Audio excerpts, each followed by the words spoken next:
Hello everybody, welcome back to American Truck Simulator in this unscheduled video. I'm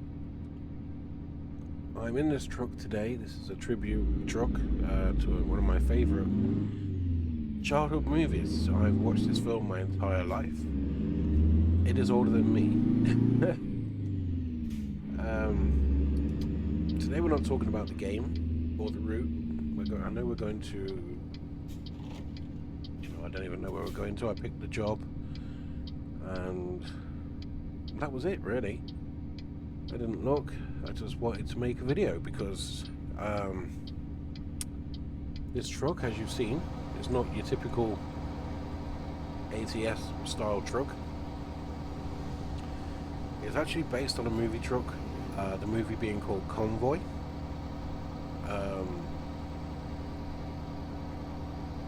Yeah, and its main star, Kris Kristoferson, sadly passed away yesterday. So the guy that drove this very truck,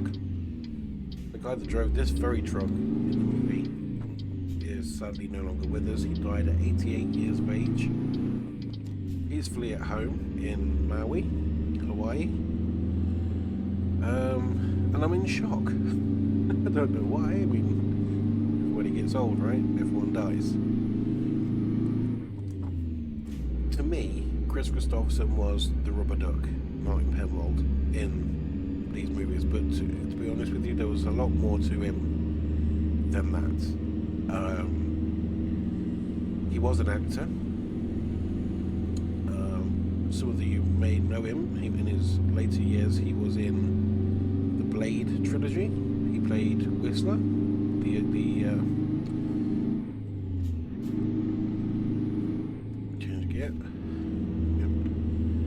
the ever helpful accomplice, companion, fatherly figure to Blade. And he was a country singer, a very successful country singer, back in the 60s. I think it was, I think it was the 60s. You have to bear with me. I've read all this, or I've known all this for years, but it is really early in the morning on a Monday morning. I'm, I say, quite shaken, quite reeling by the fact that so many people from my childhood that made my childhood great by characters they played in movies or in music, they're going away. It's weird to think, I mean, when you watch this movie from the 1970s, I think it was 75, 6, maybe 4. We're talking about a young actor. Wrong year. Youngish actor. Change key, but he worked alongside Steve McQueen's wife, Ali McGraw.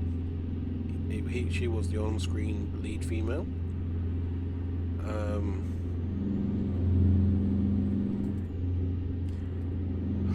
Yeah, it's weird. When you watch the movie today, it's still as it was back then. Obviously, movies don't change, right? So that whole take movies like Smoking the Bandit and things like that, right? I'm a 42-year-old man, and I should act like a 42-year-old man. But when I watch those movies, I don't view the movies as a 42-year-old man. Not Smoking the Bandit, not Convoy, not Jewel.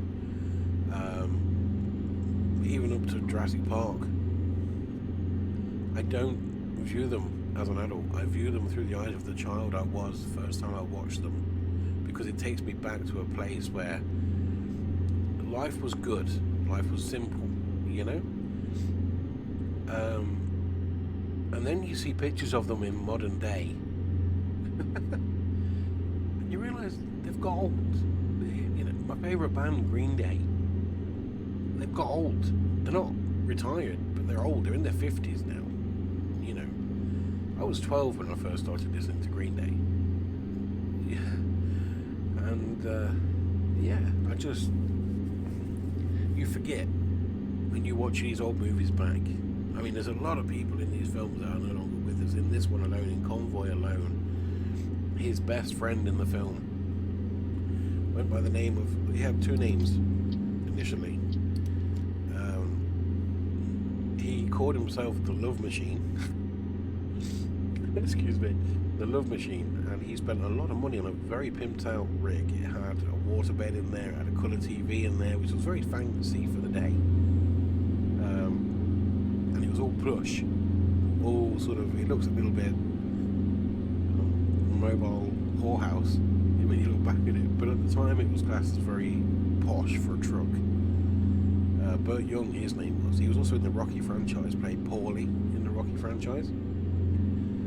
In this he was called Love Machine and Pigpen, because he was hauling pigs and he stunk, so they all voted him from being called the Love Machine to Pigpen. But on the side of his truck it's actually called Paulie Trucking, so I think that's a slight nod to the Rocky the Rocky days. Ernest Borgnine, who played the evil Lyle Wallace, the police officer that had it in for the rubber duck, he passed away. He was in Airwolf, Escape from New York, and they've all gone, you know. And then if you want to extend that, you've got the Smoking the Bandit cast. Jerry Reed, gone. Jackie Gleason, gone. Burt Reynolds, gone. It leaves the guy who played Junior and Tarzan in the original Tarzan film. And Sally Field pretty much left from that original main cast. The Dukes of Hazzard, Uncle Jesse's gone. Denver Pyle. Sorrel Buck, gone. He was Boss Hogg. James Best, gone. He was Roscoe. Many others, you know. Dennis Weaver from Jewel, gone. Yeah, you know, and these are all films that I love and I hold dear, but I watched them as a child, through the eyes of a child. Whenever I put them on, I get excited still, I still laugh at the jokes. You know, even though I know the ending of Convoy, I still hate the ending of Convoy. And I really don't know if it's because this poor truck goes through hell. Yeah, you know, and these guys, they were legends, and they didn't even know how good they were. I think Burt Reynolds knew, and I think, you know, a few of the others did know, but the movie we're talking about at the moment is Convoy, and I don't think Convoy was a very popular movie with the cast themselves, because it did struggle through the making of. It was a hard film to make. I mean, Steve McQueen came on set and offered to punch out the producer because he wasn't being very nice. Sam Peckinpah wasn't being very nice to his wife, Ali McGraw. So there was drama. You know, they had the big stunts to film, which were dangerous. They had a tight budget. I think they had 3 executives from the studio come down and chop up the movies because it was so long. I think they said there was enough reel on the floor to make another movie or 2.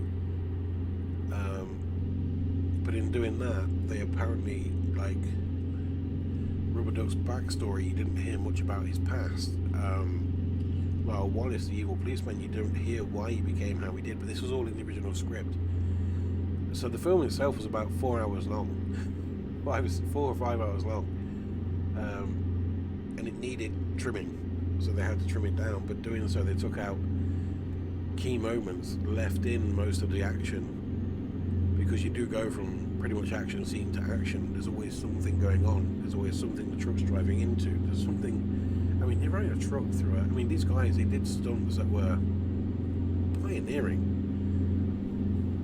Excuse me. I mean, they destroyed a whole town with trucks through real buildings, or at least mock-up buildings that were probably not as strong as the real buildings, but still were made out of very hard material. The trucks took damage. They drove 2 semi-trucks, this and another one, into a police station in the middle of a town. You know, they did all that and laid the pathway really for other vehicles, movies and stunt films, and, you know, much like Dukes of Hazzard did, much like, you know, Knight Rider became successful because of things they did on the Dukes of Hazzard, the stunts wise, that they could do in the Trans Am that they learned to do in the Charger.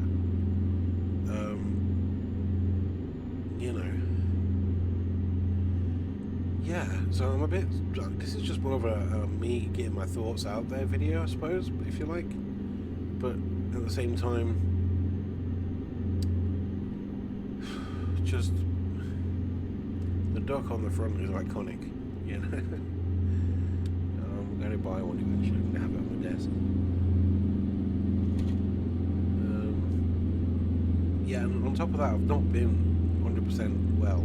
I've had a bit of a really bad cold over the weekend. It's very early Monday morning recording this video. So, I am shattered. My child was very ill Thursday, Friday. My partner got ill Friday. I came down bad Friday afternoon. The child recovered Saturday, was on fire yesterday in behaviour, just mental. Typical 5-year-old boy. And of course, there's me and my partner, we're just like... I mean, you all know, you've all had viruses, you've all had illness bugs where you just want to sleep. You can't do that with a 5-year-old. So he was, I counted Saturday alone, I got out of my chair 47 times just to deal with him during the day. That was after I started counting, so God knows what it was. I was curious.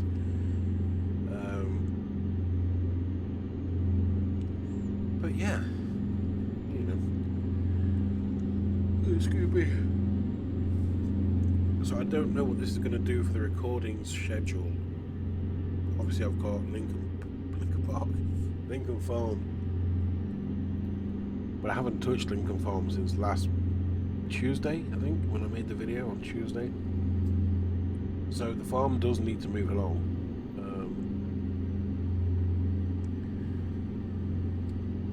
Yeah, Eurotruck, ATS, I've got to get back on them at some point and record your next videos for those, you know, and I'm enjoying doing them, I'm loving doing them. But the other mention I would like to say was John Ashton, I think that was his name. I hope I got it right, because I know him as Taggart from Beverly Hills Cop films. He passed away yesterday as well. Again, another legend from my childhood. He wasn't Axel Foley, he was... I don't think his name was John. I think I'm getting John Taggart and him mixed up. God, I feel bad for not remembering his name, and I knew it. I know his name, I'm just so tired. But yeah, he passed away yesterday as well. Another legend of my childhood. He made my childhood great because he made great movies with Axel Foley, Eddie Murphy. Right, I know we're going to Arizona. We just passed the sign for Arizona. I don't know what we're hauling. I don't care. This was not about the game today. I just thought I'd put this beautiful truck on. I mean, whoever made this truck is a genius. I'm pedantic, and I mean, no disrespect, but it's not screen accurate, but it's good enough. Like 98% good enough. 100% on the outside, 98% on the inside. But it's good enough, you know, and I love it. And I know that they improved the trailer quite a bit from the first time I downloaded this mod to now. The trailer was quite angular, and it's like an oval, but they've done a really good job in making it more like it should be, as you can tell. No angles, brilliant. So yeah, you know, I've got 300 miles left, and I don't know what else to say. In all honesty, I just don't know what else to say apart from gutted.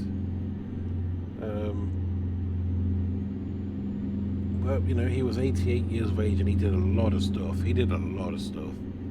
Kris Kristoferson, The Highwaymen being a big project he was involved with, which was, I think, Wade and Jennings, Johnny Cash, Woody Nelson, and him. I think that's what it was. It was Johnny Cash in The Highwaymen. I've done a lot of reading, and I can't remember it all over the years. But yeah, they had some huge hits, and obviously Wade and Jennings has a Dukes of Hazzard connection because he did the voiceover in the original series as well as the opening title song. Willie Nelson played Uncle Jesse in the 2005 movie. So they've all got connections to everything that I've grown up with. These people. And they are people. And I know right now, my kind of sadness is nothing to what their friends and family are feeling today at this moment. But I also want them to know, obviously they'll never see this video, but they should be incredibly proud of what Kris did in his career. You know, he was quietly successful, I think would be the best way to say. He wasn't big in our country, but he did do the Isle of Wight festival many years ago, I think it was, before it was a real big thing. Excuse me. So, but he had many film and TV credits under his belt. He had many awards for his music. I will admit, I didn't like the music so much. His style of country music was very much not me. But I respect the fact that he did it, and I respect the numbers. He said he was successful. And it was just another part of who one of my, the face, if you like, of my childhood hero was. Obviously, I grew up with the character of Martin Penwald, aka Rubber Duck. No idea who Kris Kristoferson was or is.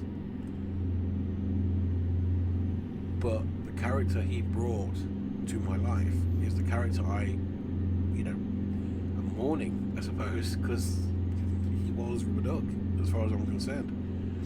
Many other people will say he was the country singer that they listened to. You know, his family will miss him as their dad, uncle, grandpa, brother, husband, brother-in-law. You know, so we can all miss people that we don't know because, you know. I mean, I'll be honest. The film Convoy is not even, if you look at it, right, if you take away the rose-tinted glasses, the film itself is a man's film. Not so much to watch, but to be in. You know, it was just an excuse to get in big rigs and have a ball, and they did that. And it worked, and it was popular. Didn't make sense, but it was popular. But a lot of movies from the 70s never had to make sense to be good. They just had to have the right. I mean, it was before my time. I was born in '82. So I grew up on reruns of these movies that my parents let us watch. I remember one day, we had it on, there was a thing called a VHS videotape, as we call them in the UK. It was actually tape inside a plastic box that ran reel to reel the movie, and then you had to rewind it to watch it again. We had a taped television copy of Convoy for many years, and one day the video recorder decided he was going to chew the tape up, so we lost that videotape. Now I was very young. I remember being quite upset because, you know, I remember the name and everything. But then one day I came down for breakfast before school, and my dad was quite happy, and he said, you know, you boys be good, I've got a surprise for you tonight. On the previous night, Convoy came on the TV with adverts, and he had recorded it for us. Now, I was maybe 4 or 5, so I knew the name, couldn't remember the plot, didn't really know who or what Rubber Duck was. I just knew the name, and it excited me when he told me he had recorded Convoy, and we will be seeing Rubber Duck again after school.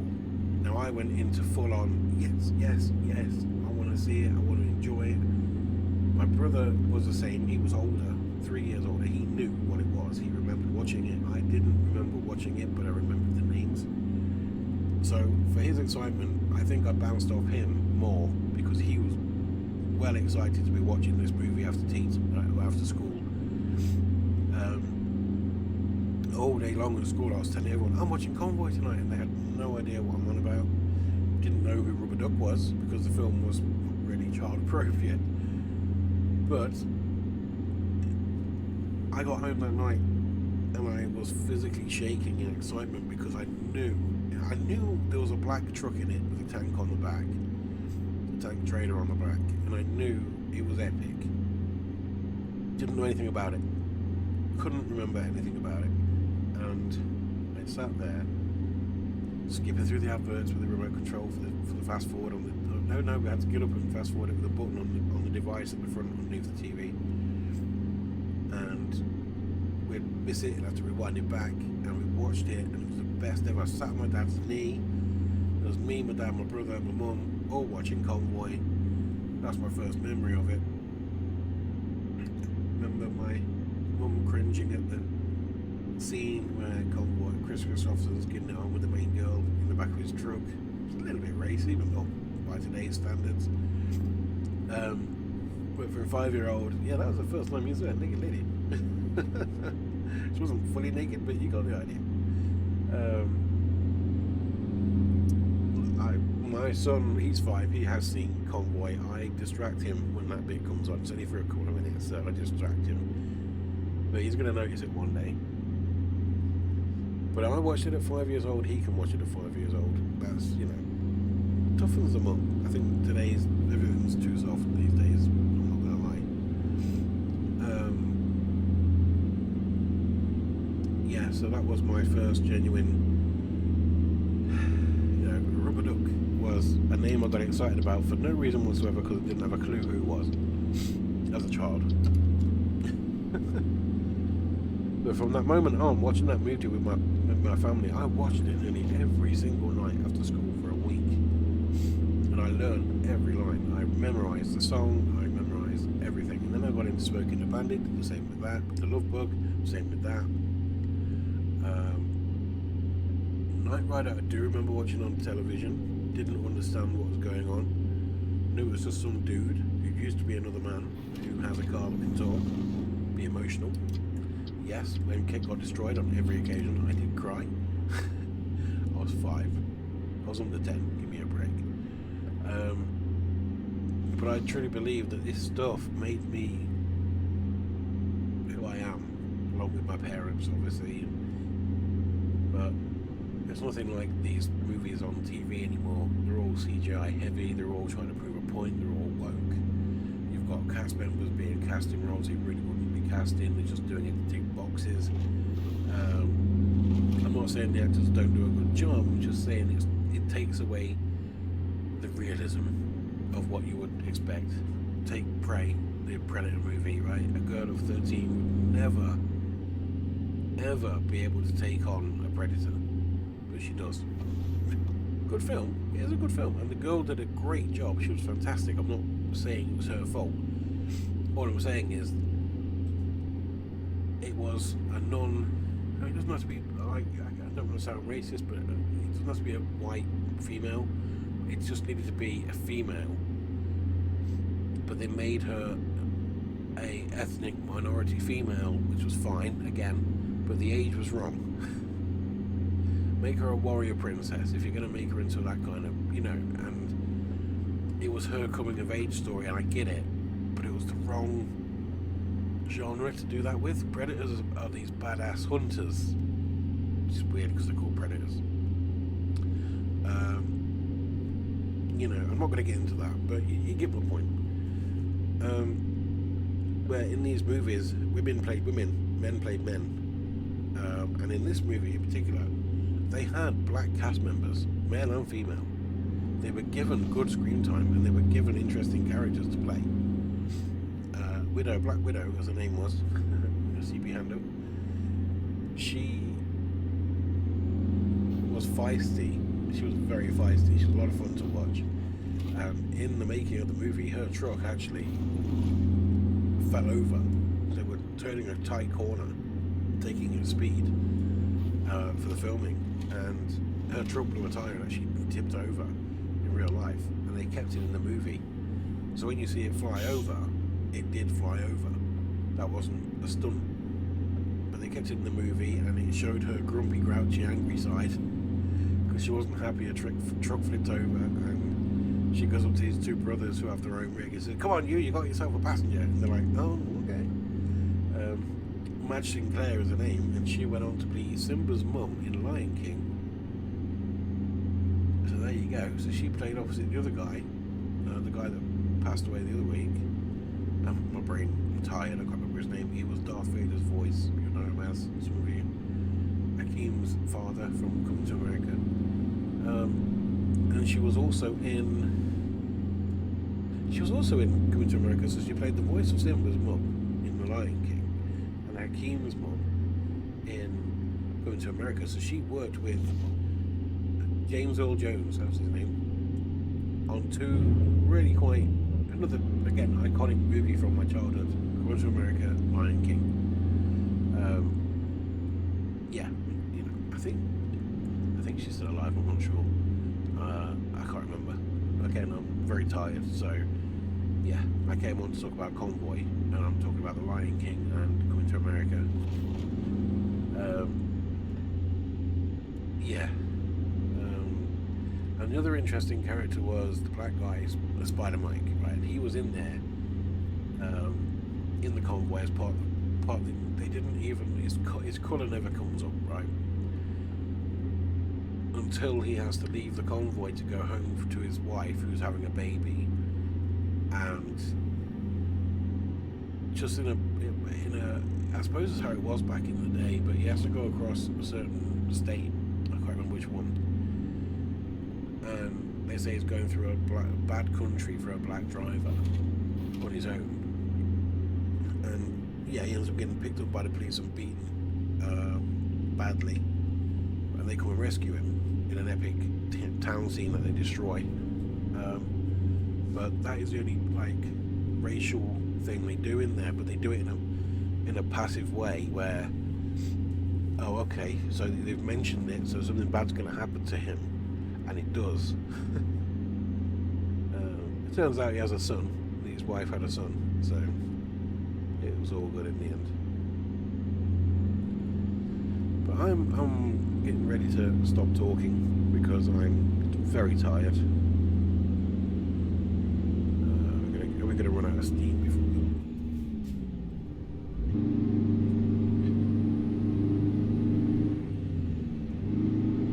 Change gear. Oh, come on, give me 10th. There we go. Yeah, so... Well, I better put the noise on. So there we go. That is sadly my video for today is on schedule. I'm just going to post it straight out when I've done it.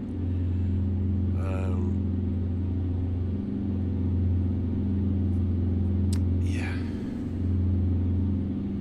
I don't know what else to say. Like I said, I don't know how this video is going to affect the rest of my week. It depends on what's going on. As to what I'll get recorded. But you know, I'm going to make the exception. Screw YouTube and its algorithm. If I don't get a farm sim video put out, I will put it on Facebook. Alright, I've got a Facebook page. Keep an eye on that. And I'll let you know what videos I'm going to have out this week. But at the minute, I'm just a bit sort of... I need to reset my... Ford Gran Torino, nice. I need to reset my brain and get back into it because it's blown my mind. This past 24 hours have been... Yeah, I mean, don't forget we lost Maggie Smith as well. She was in a lot of stuff.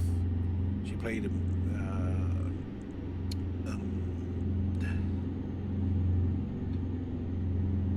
you know her name, Google her.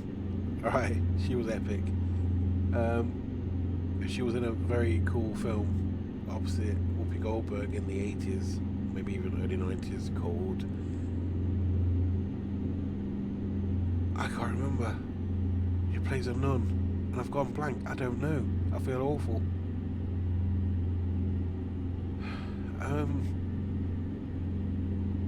Sister Act. Again, good film. It's worth a look. It's very old, but it's a good film. That is another problem I have, right? Just because a film is old doesn't mean it's not gold, alright?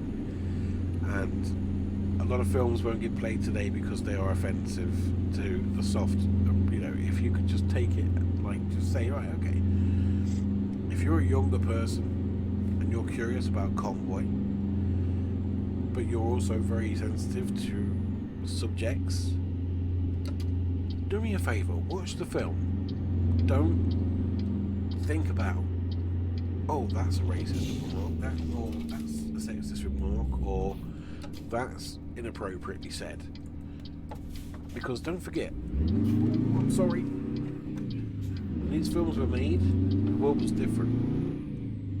I'm not saying it was right, I'm saying it was different. And if you could excuse its faults from its language point of view as well, I honestly believe you'll have a great time with this movie.